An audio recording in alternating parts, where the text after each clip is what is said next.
يا مساء الفل على كل متابعينا. قبل ما نبدأ عايز اقولك ان عندنا قصة النهاردة جديدة ومختلفة. بنت صغيرة بتخالف الواقع والتقاليد وبتحقق احلامها واحلام باباها اللي نفسه فيها. قبل ما نبدأ ما تنساش تشترك في القناة علشان عندنا قصص من العيار التقيل من اللي قلبك يحبها. ويلا بينا. بنت بتخالف كل القوانين علشان تطلع زي باباها وبتتكلف بمهمة خطيرة علشان تنقذ المملكة كلها. زمان وخاصة في امبراطورية ألانكا القديمة كان في طقوس معينة بتتعمل كل فترة علشان يختاروا أشخاص معينين يبقوا رسل للمملكة، بمعنى ان هم كانوا بيخضعوا لاختبارات كتير جدا وصعبة ولازم يبقوا أسرع من الناس العاديين علشان يقدروا يوصلوا الرسائل بتاعت المملكة لكل الممالك اللي حواليهم. والأشخاص دول بقى كانوا بيسموهم تاسك. من ضمن الناس دول كان في شاب اسمه كوزي، اسرع شاب في المملكه كلها واللي كان بيقوم باخطر المهمات واصعبها، لدرجة انه كان بيتكلف بمهمات صعبة كتير ويسافر لمسافات طويلة. والشهادة لله كوزي كان بينجح في كل المهمات بسهولة، وده عشان سريع وشاطر وبيقدر يتخطى المخاطر. ومن هنا بقى هتبقى البداية بتاعتنا. بنبدأ نتعرف على كوزي الشاب الفقير الغلبان اللي ما يملكش في حياته اي حاجة غير مراته، اللي بالمناسبة كانت حامل، وطبعا ما كانوش بيعرفوا جنس المولود زي دلوقتي كده. كوزي كان بيحلم طول الوقت ان مراته تجيب له الولد اللي هيستلم الشغل مكانه، وده لإيمانه الكبير ان الشغل اللي بيقدمه مهم جدا، وعلشان طقوس المملكة كانت بتمنع وجود البنات، يعني لو خلف بنت مش هيعرف يعلمها ازاي تبقى واحدة من رسل المملكة. المهم في يوم بيرجع كوزي من مهمة كبيرة وبنلاحظ حب الناس ليه وانبهارهم بقوته طول الوقت. لكن اليوم ده زوجته كانت بتولد، فاول ما رجع على البيت لقى اصحابه مقابلينه واللي شاور له على السماء عشان علامه مرسومه على شكل ثعلب من خلال النجوم. العلامه دي بتدل ان في مولود ذكر هيتولد الليله. بما ان كوزي الوحيد اللي زوجته بتولد في الليله دي ففرح علشان اكيد زوجته هتولد ذكر، فكان فرحان علشان خلاص ابنه هيكبر وهيعلمه الشغل ويستلم مكانه. بعدين رجع على البيت لقى الطبيب طالع من عند زوجته بيبلغه انه خلف بنت. كوزي زعل جدا علشان كان بيحلم يكون ولد مش بنت، لكن للاسف بيضطر يستسلم للامر الواقع، بما ان شروط الشغل بتاعه ان لازم يكون ولد هو اللي يشتغل الشغلانه دي، فاكيد بنته خلاص بعدت عن موضوع ده خالص. كوزي بيسمي بنته باسم كيارا، ومن هنا بقى بتعدي سنين كتير جدا وكيارا بتكبر قدام عينيه. بس كيارا كان واضح انها بتحب باباها جدا من صغرها، واللي تقريبا حبت الشغلانه بتاعته فبقت تتمرن معاه طول الوقت. كل ما تكبر تتعلق اكتر بالشغل ويبقى نفسها اول ما تكبر خالص تستلم مكان باباها، لحد ما كوزي قعد معاها وعرفها شروط الشغلانه دي وان عمرها ما هتبقى واحده من جنود التاسك. كيارا زعلت جدا علشان مش هتعرف تحقق حلمها، لكن جواها في امل ان الشروط دي تتغير في يوم من الايام. ومع الوقت بنشوف كيارا وهي بتجري وتتمرن واللي كانت سريعه جدا. وفي يوم كانت بتتمرن راحت على الغابة، وهناك قابلت شاب اسمه بالو اللي كان بيحاول يروض واحدة من حيوانات اللاما، لكنه كان فشل جدا واللاما مبهدلة حرفيا. كيارا وقفت تتفرج عليه وهي بتضحك من غباوته، ولان اللاما كانت هتقتله خلاص من العنف بتاعها فاتدخلت وساعدته وخلته يطلع فوق الشجرة علشان يهرب منها. وساعتها بدأوا يتعرفوا على بعض، ومن هنا بقى كيارا عرفت ان بالو يبقى ابن الامبراطور وانه كان بيروض اللاما علشان ده طقس من طقوس تنصيبه على الحكم بعد باباه. ولما عرف انها بنت كوزي العظيم استغرب جدا علشان كان مفكر ان كوزي جايب ولد مش بنت. المهم بالو طلب منها انها تعرفه على باباها، فوافقت واخدته معاها قرب البيت بتاعهم وخليته يتفرج على باباها وهو بيتمرن لحد ما لقوه متجه ناحيه قصر الامبراطور فطلعوا يجروا وراه. في البدايه بالو كان اسرع من كيارا بمراحل، كان سابقها بمسافه كبيره وكان مفكر انها بنت بقى فضعيفه ومش هتقدر تسبقه، لكن كل ده ما فرقش مع كيارا اللي جريت باسرع حاجه عندها لحد ما قدرت تسبقه. وهنا بقى بنشوف كيارا قد ايه سريعه زي باباها وشاطره. ولما بيوصلوا للقصر بنشوف كوزي وهو رايح يسلم رساله للامبراطور، وبعدين الامبراطور بيطلب من كل الموجودين ان هم يدخلوا القصر معاه. فكيارا كانت مفكره انها هتدخل مع كل الناس، لكنها اتفاجئت بالكاهن وهو بيرفض وجودها وبيمنعها من الدخول، وده لانها مش واحده من الجنود وكمان بنت.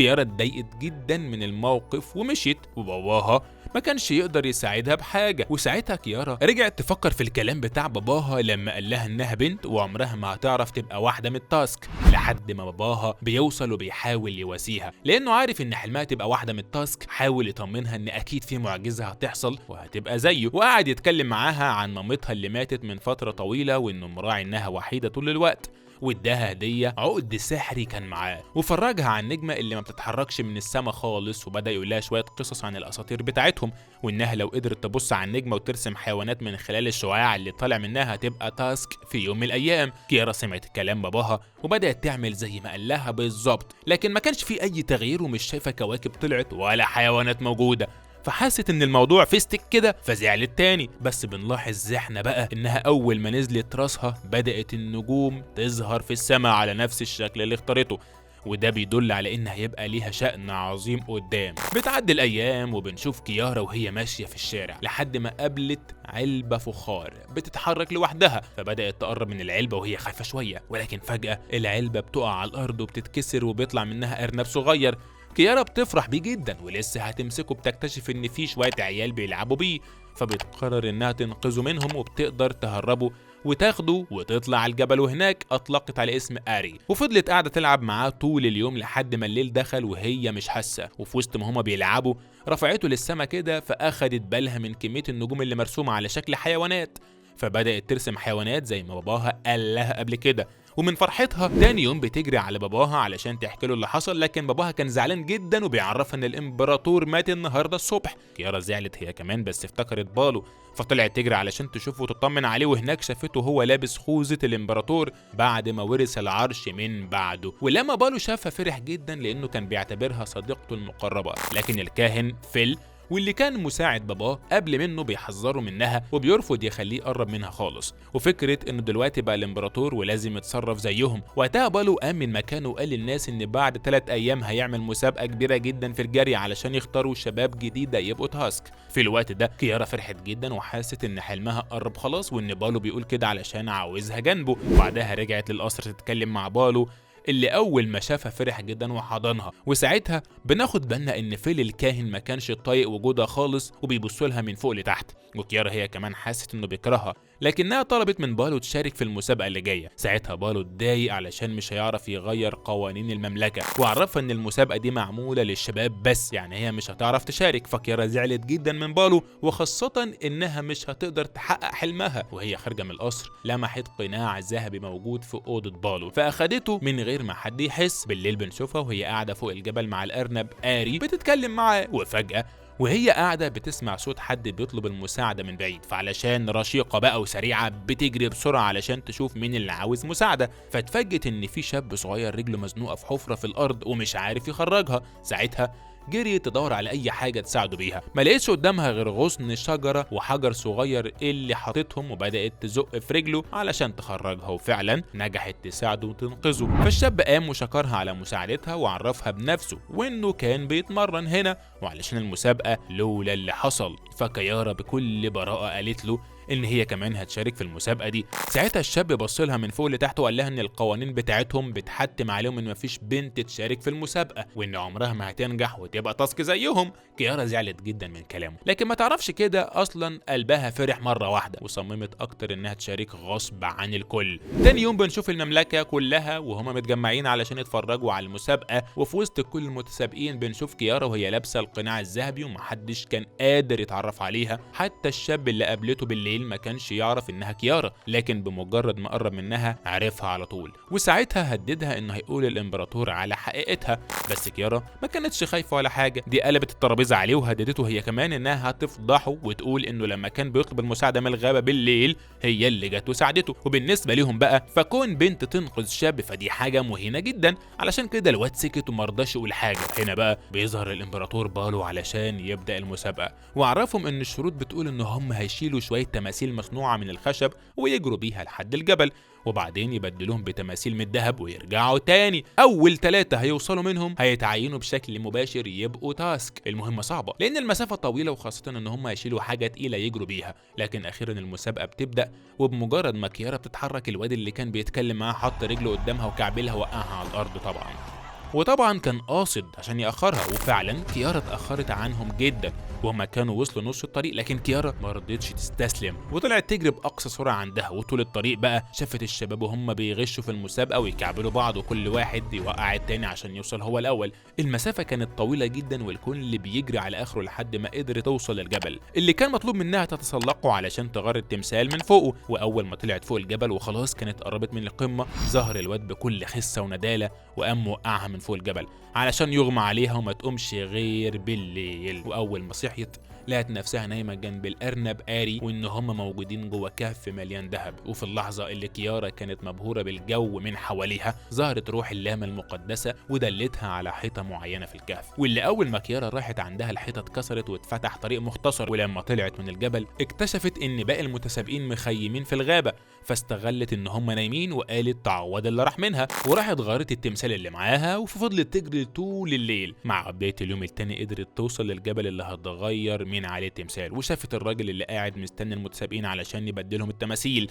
ولما عرفت انها اول واحده توصل للجبل فرحت جدا لدرجه انها حضنت الراجل من هناك وديرت وشها ناحيه المملكه على طول عشان تبقى اول واحده توصل. في نفس الوقت بنشوف بالو وهو قاعد يلعب مع اللمه بتاعته مستني يشوف اول المتسابقين. وقتها الكاهن فيل قدم له مشروب يسلي وقته، فبالو اخده منه من غير ما يشك فيه لحظه واحده لحد ما ظهرت كيارا من بعيد واللي كانت اول واحده توصل للقصر. فلما بالو شافها فرح جدا وقام علشان يستقبلها بنفسه طبعا من غير ما يعرف انها كيارا. المهم الكاهن فيل كان مركز جدا معاها لدرجه انه شك فيها، بدا يقرب منها بهدوء واثناء ما كان بالو هيديلها الكاس بتاعها قام شال القناع من على راسها علشان يكتشفوا الحقيقه. بما انها بنت الكل كان مصدوم انها اول واحده توصل، لكن كل ده ما شفعلهاش بحاجه وطردوها من المسابقه، لا وكمان ودوها السجن بتهمه الغش. طبعا مش محتاج اقول لك ان السبب في كل ده الكاهن فيل. في نص الليل بالو راح يتكلم معاه في السجن وعرفها ان مفيش حاجه بايده وانه لو عليه كان عاوزها يستلم الكاس ويقول انها فازت، لكن القوانين اللي اتحطت من قبل ما يمسك الامبراطوريه هي اللي كانت صارمه وما كانش ينفع يكسرها. وفجاه وهو بيتكلم بيحس بتعب جامد وبيقع على الارض مغمى عليه، فبتحاول كيارا تساعده باي طريقه لكن ما بتقدرش توصل له. على دخلة الكاهن فيل اللي اول ما بيشوف بالو واقع على الارض المفروض يجري ينقذه الاول، لا ده بيتهم كيارا ان هي اللي حاولت تقتله وبيأمر الجنود ان هم ينقلوا بالو لاوضته. لكن كيارا كانت شاكه في الكاهن اصلا، علشان كده جابت خيط من هدومها وعملت بيه رساله مشفره ولفته حوالين آري وخلته يجري علشان يطلب المساعده من اي حد هيقدر يفك الشفره دي. وفعلا الارنب طلع يجري لحد ما وصل لشامان القصر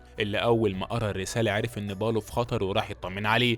ولما كشف عليه اكتشف انه مغمى عليه بسبب السم وان ما قداموش وقت طويل ويموت. مش محتاج اقول لك عزيزي مين اللي ورا كل الليله دي. المهم الشمان بيعرف بالو ان في علاج لحالته لكنه موجود في مكان بعيد شويه، والعلاج ده من بذور شجره مقدسه في اقصى الشمال ولازم يجي في اسرع وقت علشان يلحقوا ينقذوه. ساعتها بالو استغل ان لسه في نفس وامر ان كيارا هي اللي تروح تجيب العلاج ده.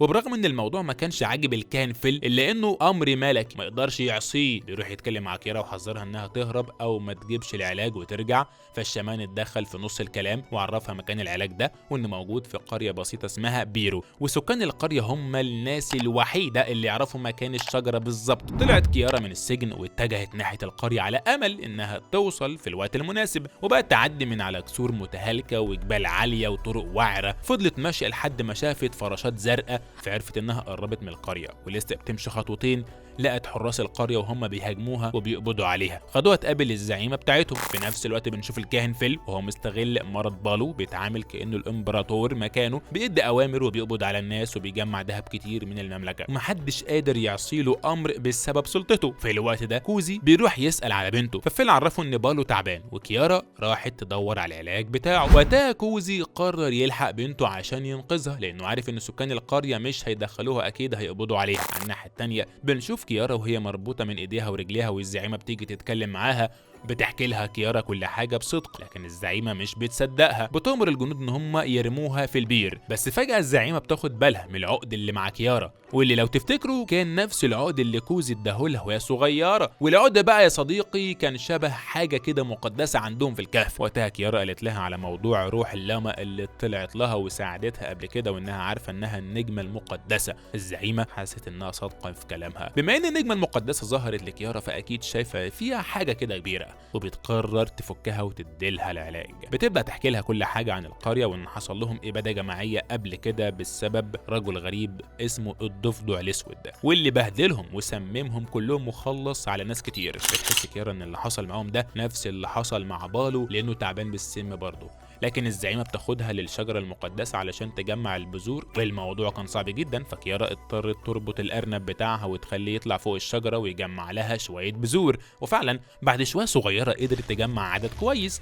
بعد ما خلصوا وقبل ما كيارا ترجع للمملكه الزعيمه بتديها عقد مقدس عشان يحميها طول الطريق. كيارا خدت في وشها ورجعت للمملكه على طول في نفس الوقت اللي كان الكاهن بيجهز نفسه للاحتفال بعد ما كان خلاص بالو هيموت وهو هيبقى الامبراطور الجديد. لكن اول ما كيارا وصلت كل حاجه اتهدت من جديد، والشامان اخذ العلاج واداه لبالو اللي خف على طول. وبما انها كانت السبب في شفاء الامبراطور، بالو اول ما بيقوم بيقرر يكافئها ويعينها في مجموعه التاسك الخاصه بالمملكه. ومع اول مهمه تقوم بيها كانت صعبه جدا لان ولا امبراطور من اللي حواليهم قبل الرسائل بتاعتها، لولا واحد بس اللي عرفها ان هم بيواجهوا مشاكل كتير وكتب لها رساله علشان توصلها للامبراطور بالو يطلب المساعده. هي راجعه بتقابل ناس غرب ماشيين وسط الصحراء وبيطلبوا مساعدتها، بتديهم الميه يشربوا لكنها بتشك فيهم بسبب الحاجات اللي شايلينها فوق ظهرهم، ولما بتسالهم بيكذبوا عليها وبيقولوا لها انها يعني حاجه سريه ومش هيقدروا يجاوبوها. قررت ساعتها كيارا انها تخالف كل العادات والطقوس الخاصه بالمملكه